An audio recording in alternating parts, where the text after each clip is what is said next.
Welcome to Life and Love Nuggets, where licensed therapists Brent and Janis Sharp share how you can thrive in your life, your love, and your relationships.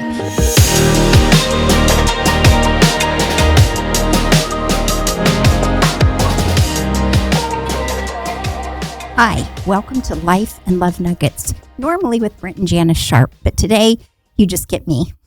October is National Pregnancy and Infant Loss Awareness Month, and we didn't want that to go by without recognizing it due to some of our own experience and the experience of some people that are very close to us. Now, it is in October. This won't air until November, so please forgive me for that, but we did feel like it was an important topic that we needed to cover. I'd also like to add along with that infertility and failed adoptions. Those are the same type of grief and the same type of loss. 1 in 4 pregnancies end in miscarriage. This isn't 1 in 4 women. This is 1 in 4 pregnancies end in miscarriage. This doesn't include stillborn, failed adoptions, and other losses of infants. So we're not going to go into each of these separately. So forgive me if I'm not hitting exactly the issue that you are dealing with, but I do feel like it's an important topic because it's about grief. And all of us grieve. All of us have either experienced this or we know someone that's experienced this, and we don't know how to relate to them at times. We don't know what to do that we can really help. Each grief is different. Every person is different, and so we're going to grieve differently. But the important thing to remember is if you've experienced this or you know someone who has, this is a death. It is a loss, and it's something that has to be recognized. Even if it's a very early miscarriage or a miscarriage of an unexpected pregnancy. Sometimes people go, well, I wasn't really planning on one, so why am I grieving? It's still a loss. So we do grieve. One of the hardest things about this is a lot of people don't get it. They don't understand the loss that you're going through. We hear things like, oh, don't worry, you'll have another baby. Or it's not like it was somebody you knew, or it's just a bunch of cells at this point anyway. Very well-meaning people make some really stupid comments and things that can be very, very hurtful. Fortunately, I think we're getting more aware of this, and Facebook has been helpful in helping people find others who are grieving and having some support groups through that have been really, really helpful. But there's still going to be people in your life that don't get it. And they will make some of those insensitive comments. When a woman finds out she's pregnant, or when she even suspects she's pregnant, or if there's a possibility that an adoption is going to go through, we already jump and have that child in our lives. We think about in pregnancy, we think about, gosh, when will I wear maternity clothes? Or we'll have a baby by Christmas.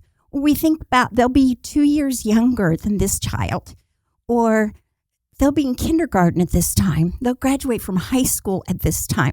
Oh, they'll be a little bit older than their cousin or a little bit younger than this cousin. So all of those things are in our mind as soon as we find out that we're pregnant or we have a possible adoption. In our mind, the future has already been set. For you as a mom that's had miscarriage, this child has become a part of your life already. So though others don't get it, that's a child to you that is in your life. When you're going through infertility, each late period is a grief. Each month, when your period is late, you get your hopes up that, okay, this is the time that it's going to happen. And then the sadness and the grief every time when I'm not pregnant this month again. It's real and it needs to be recognized. You know, all of us are going to grieve at some point in our lives. When Brent and I did a podcast on grief, we talked about there's a lot of different kinds of grief. So everybody's going to grieve at some time. And we have to recognize this and work through it. You know, all grief is different. I've found over the years that a woman will grieve differently than her husband in a pregnancy loss. It seems like it's easier for the husbands to get through it. It's not always the case. Sometimes they just don't express their emotions. But because it's so personal to a woman, she's generally going to grieve longer and in a different way than her husband. And it's accepting that there's nothing wrong with her, there's nothing wrong with him. We're just dealing with this in a different way. For us, our first miscarriage wasn't as hard as the other ones. We were in grad school. You guys have heard this story. We were in grad school. We were working full time. We were rebuilding a house with another couple. And I started feeling really yucky. Not to be personal, but I just had spotting instead of my normal period. And I thought, wow, the stress is really getting to me. But because I had a friend that had just gone through a time where she discovered she had a very large tumor, I thought I probably ought to get into the doctor and check this out. So I went to the doctor on a Friday afternoon. Hardest things generally happen on a Friday afternoon. And I went in to see him and, of course, realized this is back in the old days. I think it was 1979. No, it was later than that. 1982, 81 or 82. It doesn't matter. Anyway, I went in and I said, I'm just not feeling good. And he examined me and he goes, well, I don't know how to tell you this, but you're almost 3 months pregnant. I was shocked. We hadn't even thought about it. Brent and I were so busy in our lives at that point. We were like, yeah, we'll have a baby someday, but, we're not really ready to now, even though our friends generally had several years before. So I went home and we were so excited. It was like, well, we weren't planning on it, but why not now? I mean, there's no reason we shouldn't have a baby. We're just about to graduate from grad school. The house is about to sell that we're working on. Our life should get easier. So we had a weekend very excited about our new baby. My doctor had said he was going to go ahead and have a blood test to make sure. So Monday morning, I got the call and he said, the blood test shows that you are in the process of miscarrying. So we were sad. It was hard. I did eventually miscarry, but it wasn't quite as hard as some of my later miscarriages because this was unexpected and we were young and we were healthy. And it was like, okay, this convinced us to have a baby. So let's go ahead and have one. So we did. We had Preston not very long afterwards. And so I kind of put all of that in the past. Then after Preston was born, we waited a little while and we wanted to have another child. In fact, in my mind, I wanted to have 5. I got close. I ended up with 4. But for some reason, we had difficulty getting pregnant. And then when we did, we miscarried. And then it took us a whole year before we could get pregnant again. And we miscarried again. I know my story is nothing like some of your stories. I have many friends who have gone through so much more than this. But the grief was still real. And I hope in sharing some of my experience, it will help you guys in dealing with your own grief. But what makes pregnancy loss so hard? Why is this so difficult? Because people will ask you that. It's like, why are you making a big deal about this? Or why is this so difficult? For many of us, it's the first bad thing that has happened. Oftentimes we're young. I know I was fairly young at the time, and it was like, okay, you know what? I can bounce back from this. But one of the problems was when I had further miscarriages, it was like, there's something wrong here. And I hadn't really had anything bad happen in my life. I hadn't lost any grandparents. I hadn't had any siblings have issues.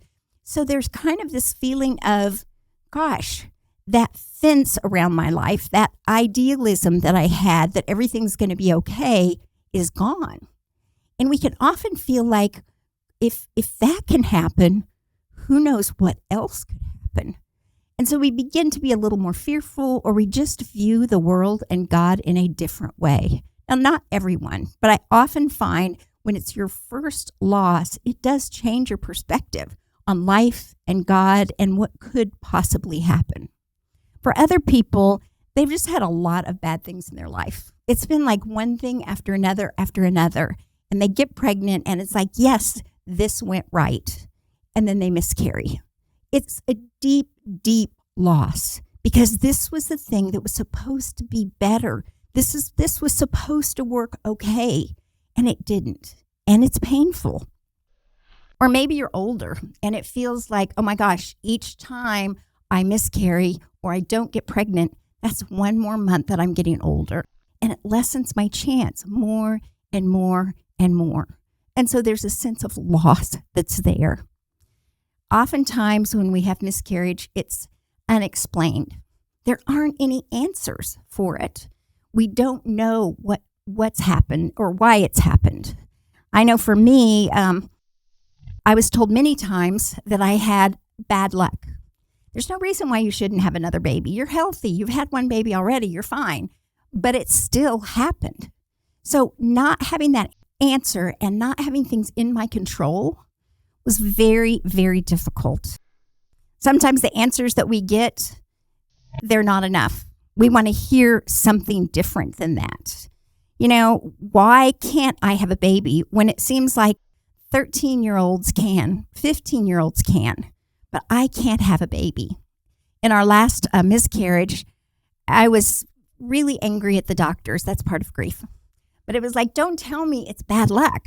I need more answers than that. I need something else that can explain what's going on. So they did do a chromosome analysis of my last one and found out that it was twin girls that didn't divide right. They could never have existed. It would be impossible for them to live because they were so undivided, for lack of a different word, that there's no way it could exist. But I still grieved because I grieved the healthy baby that I thought I was going to have. And that's what many of us grieve. It's what I anticipate is going to happen, which happens with our friends. They get pregnant and they have babies, and the babies are fine. But we grieve the ideal of what could have been, often instead of what already was. That doesn't mean that's bad to grieve that. But it isn't, we are grieving the potential of a baby rather than the one that we actually had. One of the things that I questioned when I found out that it was chromosomal, which was supposed to give me some kind of relief, is, so what's to keep that from happening again? What if it happens again and again, which it did a couple of times? But there is, again, that sense that my safety's gone. So it could happen to me over and over again. In fact, when I actually got pregnant with my daughter, Caitlin, I had a really hard time accepting that she was going to be okay. It took me a while before I could go, okay, this actually is a healthy, normal baby. And it took me even until after her delivery to say, I can relax because she's okay.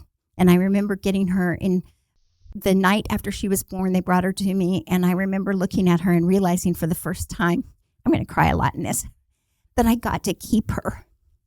And the joy of having a baby that I got to keep was just unbelievable. But it's normal to have that hesitancy in another pregnancy because once you've lost a baby, just are so afraid it's possibly going to happen again. And that is multiplied exponentially when you have a stillborn or an early infant loss. So recognize that it's okay to have that ambivalence or that feeling of, I'm not going to get close to the next baby until I know for sure what's happening. That's part of the grief, and that's part of the loss. We look for places to place blame. We ask ourselves, what did I do wrong? Maybe I shouldn't have been running. Maybe I shouldn't have had that candy bar that I had the other day. Or maybe it's the stress of my life. And people around you are oftentimes ready to say some of the same things because they feel bad for you. It's not that they're trying to be insensitive people. They feel bad for you. And so they'll ask you things like, well, what do you think happened? Well, what can you do to prevent this? Maybe I was told by several people, maybe it's because you've been in grad school and you've been working full time and it's just been too hard for you and your body just can't handle it. So I went to my doctor and I was like, okay, is the stress of my life and the things that I'm doing, is this causing this? And he said, absolutely not. Again, it's bad luck. But he said, if it was from running or if it was from being too stressed, we would never have any pregnant teenage cheerleaders because they're stressed that they find out they're pregnant and they're very, very active. Or people in third world countries would not have babies. So you don't cause the miscarriage, but there still is that sense of blame. What did I do wrong? How could I do this differently? And so I found myself, especially after the last miscarriage, searching my heart. God, is there something in me that's wrong? Is there something that I'm not doing right? I checked for sin in my life. I went through everything because I was just so desperate to find out. And then me being who I am, when I searched my heart and went, no, I can't find anything, I immediately went beep, beep, beep, beep, beep, beep, beep, and turned to Brent. And it was like, maybe there's something in his life. Maybe there's something that he's doing wrong. It's funny now, but it wasn't it wasn't at the time. So I'm questioning him. Is there anything that's going on that I don't know about? Obviously, there was not. But we do that. We want to know, what have we done wrong that could stop this? This is when people come into our lives that say things like, I'm sure if you went to my chiropractor, or if you drank this certain kind of nutrient, or if you did acupuncture, or you did this, then I'm sure it wouldn't happen anymore. They're very well-meaning people, again, but most of the time, that's not the answer for what's going on. Most of the time, there's just something that either we don't know about, or there's something that's terribly out of our control. And I say terribly because that's the worst possible thing. We hate not being in control. We hate not having answers. But this is generally what happens when we're dealing with pregnancy loss of some kind. There's no clear answer. For most of us, having difficulties getting pregnant or sustaining a pregnancy or losing a baby, it feels like we're a failure. It's like, I can't even do this. This is like part of being a woman, and I can't do this.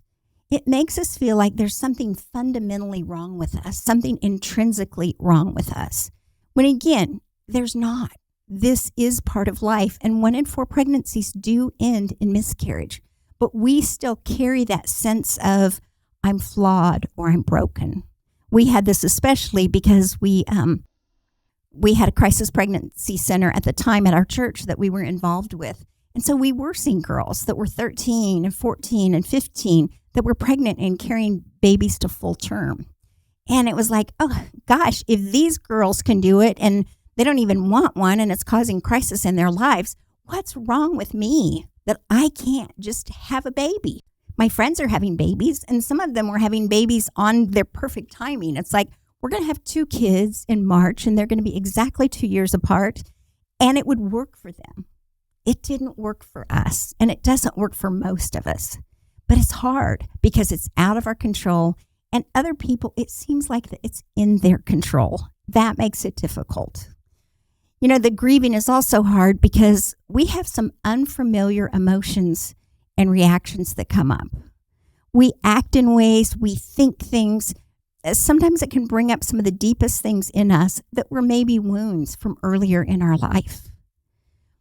But we struggle with the pain of that, and then on top of it, we often have the pain of bringing up some things in the past, and we don't know who we are. We don't know, what am I going through? What is happening in the midst of my grief? I know one book that I read many years ago said a lot of women will dye their hair when they've gone through a miscarriage. It's like, at least I have control over this, or I need something different because I'm not going to have the baby. I need something different. One of the weird things that I did is I found myself shopping for really feminine clothes, like lacy feminine clothes that aren't normally me. And I think it was because somewhere deep in my brain, I wanted to remind myself that I'm feminine. Just because I can't have a baby doesn't mean I'm not a very feminine person. So we're going to react in all kinds of different ways. And as I've talked about in grief in our other podcast, you know, as long as it's not illegal, immoral, it's not going to hurt you, it's not going to hurt somebody else, and it's not going to bankrupt you. If you need to do it, do what you need to do. We generally instinctively know what we need to do to heal. It's whether we allow ourselves to do that or not. So again, as long as it's not harmful, if you want to go sit on a swing and swing for a long time, or you want to paint the bedroom purple or do whatever you want to do, as long as it's not going to cause a problem or harm, you need to do what will help you in the midst of your grief. Miscarriage and pregnancy loss seems so random and so unfair. We have a lot of feelings of, why me? Why not that person over there? Why not that person over there? And it's really hard when you see a pregnant woman in public that's smoking or drinking alcohol. You want to just stomp up there and go, what are you doing? How could you take this so lightly? It's that pain of, why doesn't she miscarry and I do? Again, there's no answers, but we feel that way. I remember having friends who were so upset. I remember one in particular that was so upset over an unplanned pregnancy and would go to the altar and cry because she was having another baby. Now, I have empathy for her now. She had a number of children, so I have empathy. But at the time, I couldn't even be around her. It's like, how dare you? How dare you be upset over being pregnant when we've tried so hard and we've worked so hard to have one? It's painful. So I have a few suggestions for you as you go through this grief. We're going to have to stop for this week, but our next episode will continue to deal with the grief and loss that comes with pregnancy loss, stillborn, infertility, and a failed adoption. So join us for the next episode, and I'll give you a few more practical tips on how to help somebody that's going through grief. So go in peace, and we'll see you next time. The Life and Love Nuggets podcast is a 501c3 nonprofit and is supported by gifts from people like you. To donate, go to lifeandlovenuggets.com/donate. This podcast is produced by Clayton Creative in Tulsa, Oklahoma. The content should not be considered or used for counseling, but for educational purposes only.